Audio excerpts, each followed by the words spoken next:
난 또 독서를 하지 못했어. 질 들레즈라는 프랑스의 철학자가 있습니다. 아, 이런 식으로 독서를 하는 게 진짜 좋겠구나. 읽지 마, 다른 책 읽어. 이게 진짜 신기한 게 책 읽는 게 훨씬 쉬워지고 너무 멋있는 거예요, 진짜. 부깅. 안녕하세요, 부깅의 호스트 검은색달입니다. 여러분, 제가 조금 뭐가 바뀌지 않았나요? 바로 머리가 바뀌었죠. 지금 방금 미용실에서 거금 8만 원을 내고 파마를 하고 왔습니다. 좀 잘 어울리나요?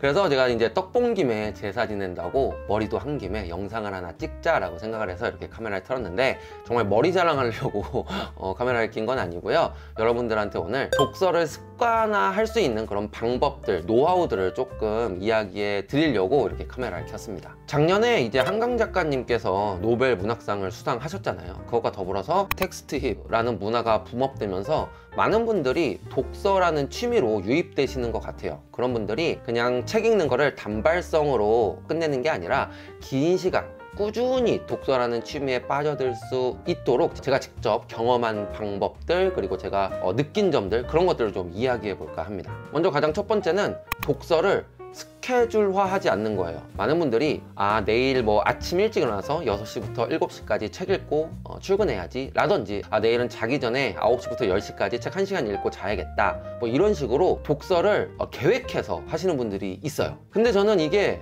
그렇게 추천할 만한 독서법이 아니라고 생각을 합니다. 그렇게 되면 독서가 일이 돼버려요. 내가 꼭 해야만 하는 일, 내가 계획한 일. 근데 독서가 일이 되면은 독서의 재미도 반감되고 독서가 되게 나한테 무겁게 다가오게 돼요. 그럼 당연히 독서를 막 이렇게 신나서 하기가 어렵겠죠. 그리고 계획이라는 거는 틀어질 일이 많아요. 예를 들어서 뭐 내일 아침에 6시 일어나기로 했는데 조금 늦잠 자서 6시 반에 일어났어요. 그러면은 30분밖에 시간이 안 남았는데 그냥 저녁에 읽어야겠다 라고 넘기는 경우가 생길 수 있거든요. 뭐 이런 식으로 자기 계획을 지키지 못하는 경우가 생길 수밖에 없거든요. 그게 나의 의지가 박약해서, 내 의지가 약해서가 아니라 외부의 어떤 개입 때문에 계획을 지키지 못하는 경우가 생길 수 있잖아요. 만약에 내가 그걸 지키지 못하면은 막 엄청난 자괴감에 빠지고 난 또 독서를 하지 못했어, 나는 정말 형편없는 놈이야, 막 이런 식으로 생각할 수 있단 말이죠. 그래서 독서는 휴식처럼 느껴지는 게 좋습니다. 그럼 어떻게 해야 되냐? 일과 일 사이에 잠깐 짬내서 하거나, 심심할 때 내가 카페에서 친구를 기다리는데 친구가 안 와, 연락이 안 돼. 그럴 때 뭐 잠깐 꺼내서 책을 본다든지, 내가 너무 힘들어, 심신의 안정을 찾고 싶어, 그럴 때 책을 읽는다든지, 이렇게 독서가 휴식처럼 느껴지게 만드는 게 되게 중요한 것 같아요. 그러기 위해서는 가장 좋은 방법이 있는데, 책을 늘 갖고 다니는 겁니다. 내가 오늘 책 읽을 생각이 없어도 출근할 때 그냥 가방에 넣고 가는 거예요. 짬 날 때마다 한 번씩 꺼내보고, 생각나면 꺼내보고, 뭐 안 꺼내봐도 상관없습니다. 뭐 바쁘면 못 보죠. 근데 일단 책이 가까이 있으면은 한 번은 꺼내보게 돼 있어요. 그런 횟수가 늘어나면 독서가 습관이 되는 거예요. 한 가지 제가 경험을 얘기해 드리면, 제가 생긴 것과 다르게 정리정돈을 좀 안 합니다. 좀 지저분하게 사는 편인데, 제가 이제 방에서, 침대에서 책을 읽은 적이 있어요. 책을 읽고 머리맡에 두고 그냥 잤죠. 근데 제가 정리정돈을 잘 안 하니까 그 침대 머리맡에 그 책이 계속 있었어요. 그 책을 그렇게 완독을 했어요. 딴 데 옮긴 게 아니고 계속 침대 머리맡에서 자기 전에 조금 보고 놓고, 또 다음날 또 자기 전에 조금 보고 놓고, 이렇게 해서 그 책을 완독을 했거든요. 책이 내 눈앞에 있고 내 옆에 있으면은 보게 돼요. 내가 의지만 있으면. 그래서 책을 들고 다니고 내 생활 반경에서 나랑 가장 밀접한 곳, 가까운 곳에 책을 놓는 게 되게 중요합니다. 그리고 두 번째 노하우는 포기해도 된다예요. 이게 질 들레즈라는 프랑스의 철학자가 있습니다. 사실 저도 잘 몰라요. 그냥 이름만 아는 사람인데, 아무튼 그 사람이 독서에 관해서 한 말이 있거든요. 근데 그게 이런 식으로 독서를 하는 게 진짜 좋겠구나 라는 생각이 든 그 말이 있거든요. 제가 한번 읽어드려 볼게요. 독서에는 책을 읽는 것 말고도 또 다른 방법이 있다. 바로 책을 비의미적인 기계로 간주하는 것이다. 이때 발생하는 유일한 문제는 책이 어떻게 작동하느냐, 즉 당신에게 어떤 감흥을 주느냐이다. 만일 책이 작동하지 않으면, 달리 말해 당신에게 어떤 감흥도 주지 않는다면 다른 책을 선택하면 그만이다. 즉 강렬한 무언가가 있을 때만 책을 읽는 것이다. 이게 말이 조금 어렵게 느껴지지만 그 뜻은 이거예요. 책이 너한테 어떤 유익함을 주지 않으면은 읽지 마. 다른 책 읽어. 사람들이 막 극찬하는 책이 있어요. 그리고 막 너무 유명하고 막 베스트셀러고 막 이것만 읽으면 막 무슨 10억 부자가 된대, 막 이런 책들이 있습니다. 그래서 읽어봐요. 근데 이상해, 나랑 안 맞아. 근데 아 그래도 뭔가 있을 거야 하면서 끝까지 완독하시는 분들 많으실 겁니다. 그러실 필요 없어요. 책이 이상해, 얘가 무슨 말인지 모르겠어, 그리고 나한테 아무 필요도 없을 것 같아, 그러면은 그 아무리 유명하고 뭐 베스트셀러고 뭐 베스트셀러 할아버지고 뭐고 다 필요 없습니다. 그냥 안 읽으시면 돼요.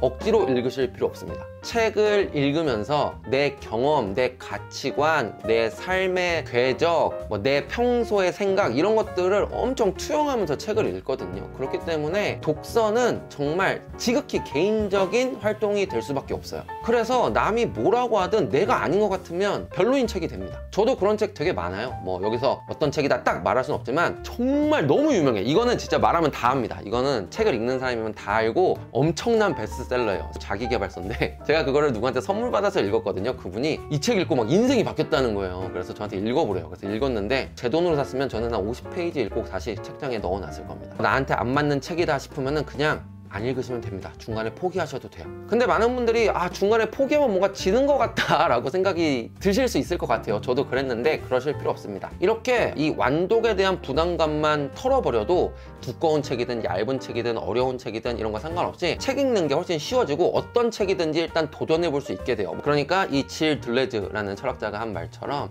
책이 나한테 유용한가 아닌가 이것만 생각해서 아니다 싶으면 그냥 포기할 수 있는 그런 마음가짐을 갖고 독서에 임해보시면 좋을 거예요.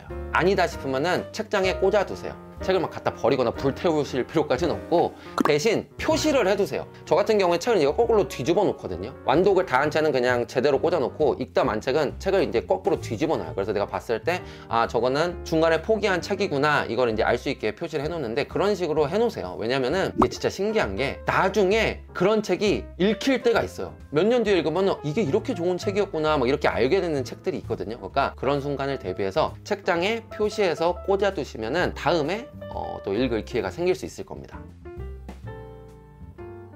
그리고 세 번째는 이거는 마음가짐인데 뭐냐면 책 읽는 자신을 사랑하면 됩니다. 우리가 아침 일찍 일어나서 헬스하고 이제 씻고 출근할 때 아니면 뭐 학교 도서관에서 이제 제일 늦게 나올 때 이럴 때 보면 마음이 되게 뿌듯하잖아요. 되게 내가 참 잘 살고 있구나, 나는 훌륭하게 내 삶을 살아내고 있어, 막 이런 생각 들 때 있잖아요. 독서에서 그런 기분을 느끼게 되면은 독서하는 게 좋아져요. 독서하는 나를 뿌듯해하고 자랑스러워하고 사랑스러워하면은 저절로 독서를 하게 됩니다. 사실 독서가 뭐 그렇게 대단한 건 아닌데 독서를 하고 있는 제가 되게 좋아요. 되게 나르시시즘적인데 뭐가 좋냐면 책을 읽으면서 내가 새로운 걸 아는 것도 너무 좋고요. 서점에 갔을 때 그 흥분, 설렘 이런 걸 느끼는 그런 게 되게 좋아요. 게임이나 어떤 다른 것에서 막 흥미를 느끼고 막 즐거움을 느끼는 것보다 책과 독서, 서점 이런 데서 흥미를 느끼는 제 자신이 되게 뿌듯하더라고요. 근데 이거는 독서를 꾸준히 하다 보면 저절로 좀 생겨나는 것 같아요. 왜냐면은 독서가 되게 쉽게 성취감을 얻을 수 있는 행동 중에 하나라고 저는 생각을 하거든요. 완독을 하고 그 완독한 책이 하나 둘 쌓여가는 책장을 보고 있으면은 엄청 만족감도 느껴지고 성취감도 느껴져요. 그러니까 내가 무언가를 꾸준히 하고 있고 이게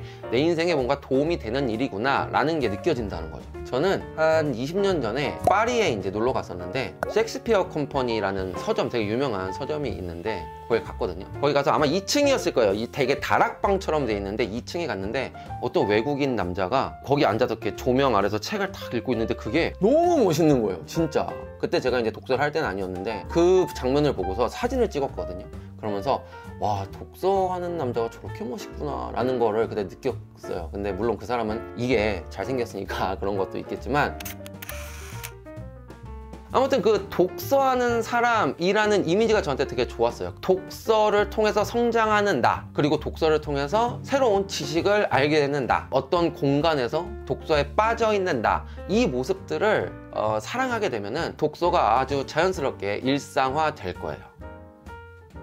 마지막은 독서 모임이에요. 이게 어떻게 보면은 가장 직방입니다. 거의 모든 독서 모임들이 지정도서 토론을 할 텐데 그거 나가려면 책을 읽어야 되거든요. 가끔 내 의지가 약할 때는 외력을 빌려야 될 때가 있잖아요. 그럴 때처럼 독서 모임을 하면 독서를 강제하기 때문에 책을 읽게 되고, 책을 읽는 것과 책을 읽고 사람들과 이야기하는 거는 또 다른 건데 책 읽고 하는 대화가 토론이 정말 재밌거든요. 그래서 거기 한번 빠지시게 되면 자연스럽게 더 많은 책을 더 깊게 함께 읽고 싶은 그런 마음이 생기실 수 있어요. 그러니까 독서 모임 하는 걸 저는 강력 추천합니다. 저 같은 경우에는 제가 독서 모임을 운영하기 전에 정말 다양한 독서 모임들을 다 나가봤어요. 그래서 아, 여긴 이게 좋네, 여긴 이게 나쁘네, 막 이런 걸 저거 생각해서 좋은 점들을 조금 뽑아서 제가 독서 모임을 운영을 했었는데 뭐 나중에 기회가 되면은 제가 좋은 독서 모임 선택하는 방법 뭐 이런 것도 한번 얘기를 해드려 볼게요. 이게 생각보다 꿀팁일 수 있습니다. 네, 오늘은 이렇게 독서를 습관화할 수 있는 방법에 대해서 저의 경험담 같은 걸 조금 이야기해 드려 봤는데 어떻게 도움이 좀 되셨나요? 도움이 되셨으면 구독과 좋아요, 알림 설정 누르는 거 잊지 말아 주시고요. 뭐 A가 됐든 B가 됐든 C가 됐든 뭐가 됐든 많은 분들이 이 독서의 매력에 푹 빠지셨으면 하는 그런 소망을 가져봅니다. 그러면서 동시에 제 채널에도 좀 푹 빠지셨으면 좋겠어요.